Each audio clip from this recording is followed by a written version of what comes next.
what's up, guys? Ian here, Four Strands. So I just realized, well, didn't realize I saw it this morning, but I forgotten and I came across it again.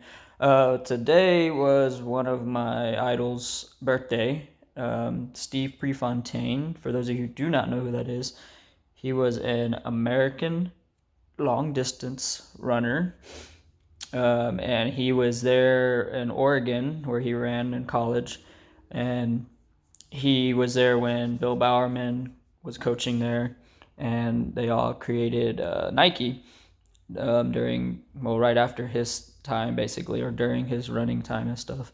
Anyway, he was a very influential person for me because I was a cross country runner and long distance runner when I was in high school. And of course, we go through our idols with each sport that we play and everything, and we can relate to him. But he was a very interesting cat. He was very arrogant, very kind of showboaty, but not in a bad way. He like backed it up though. He would talk, but he would back it up on the track, and he was pretty good at it.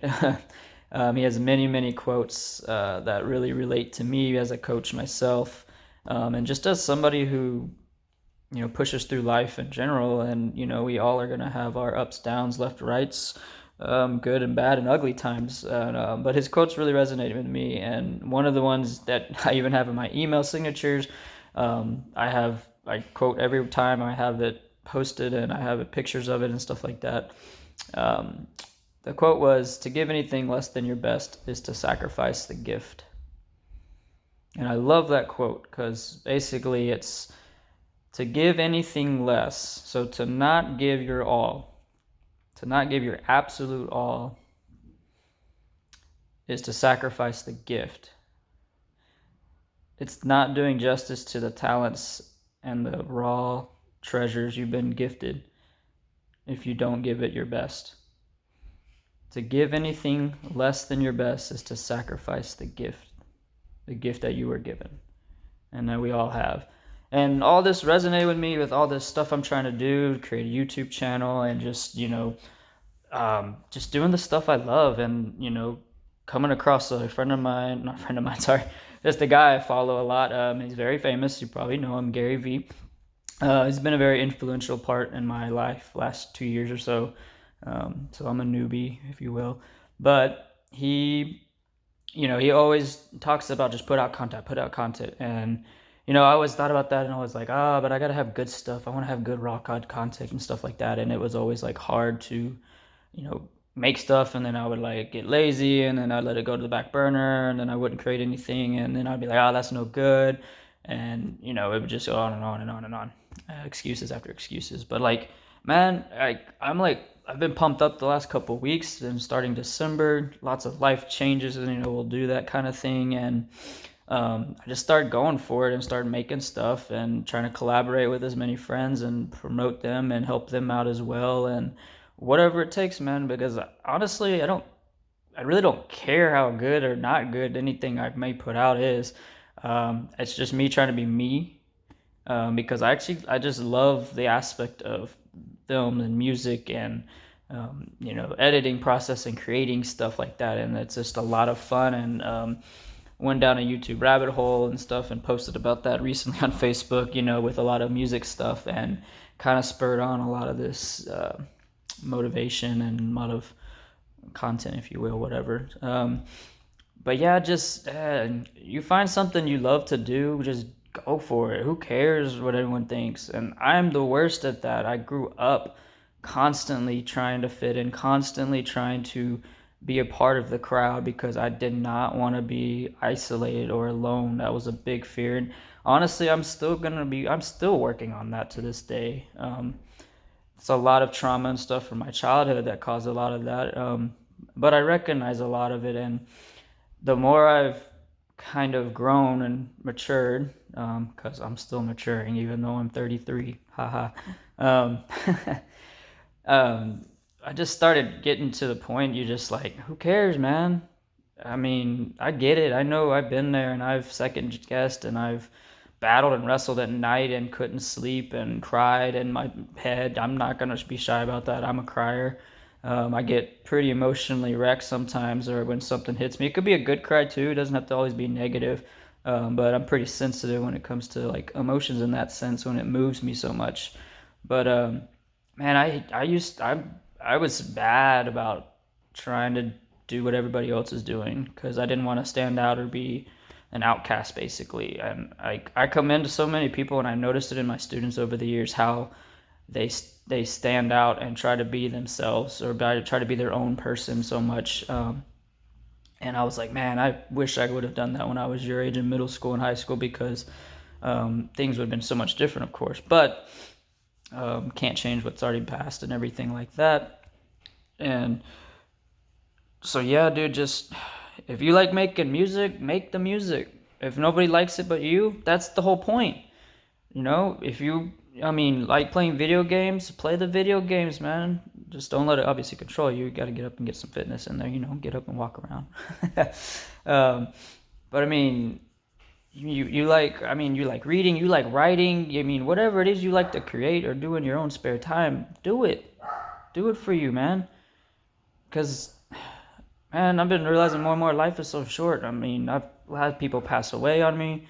I've had friends who had friends and family that passed away and like I was close with, and it hits you, man, and you hear that all the time, life's too short, live it up, live your life, da da da, no regrets, all that stuff. But like you hear those words all the time, but it's always in one ear, out the other. And I've been guilty of that so much, and I'm kind of gotten tired of it because it is short, man. It sucks.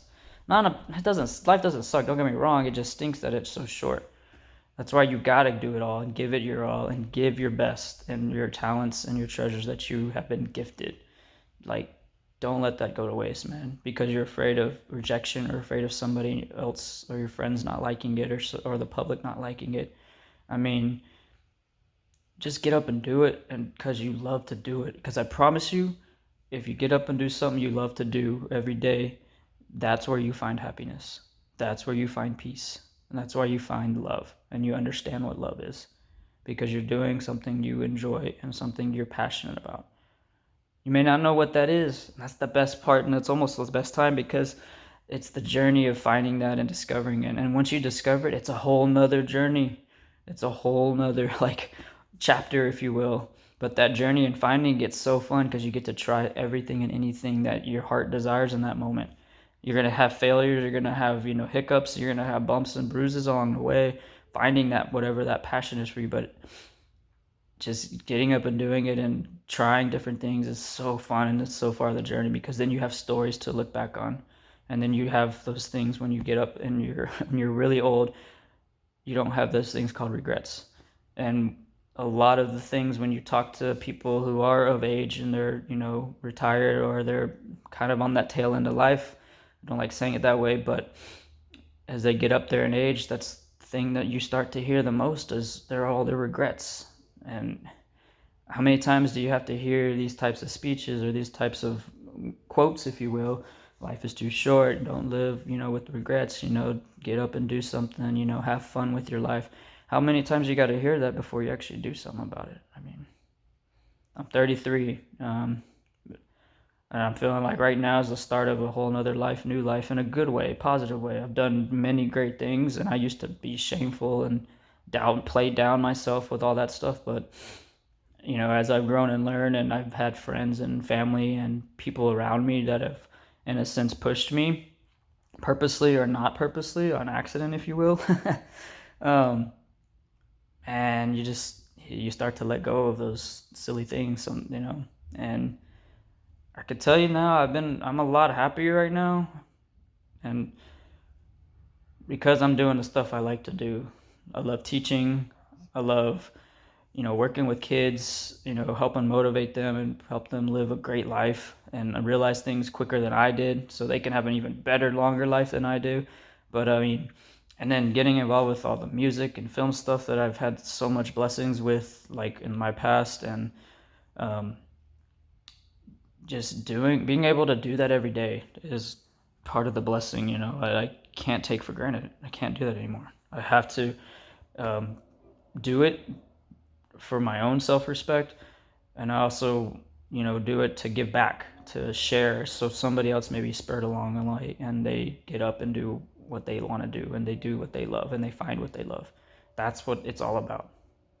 Loving yourself to do the things you love and giving it back and sharing that same passion and love for others so that they can also experience and go through the same thing and enjoy life. That's it for me, man. That's all. So I'll leave you with that quote again. To give anything less than your best is to sacrifice the gift. Don't sacrifice your gifts you have. Embrace them and work through them and make them better and just go. As Nike always says, just do it. As cheesy as that sounds, but it's true. All right, guys. This is Ian, man. 4 Strands. Peace, love, 4 Strands. I'm out.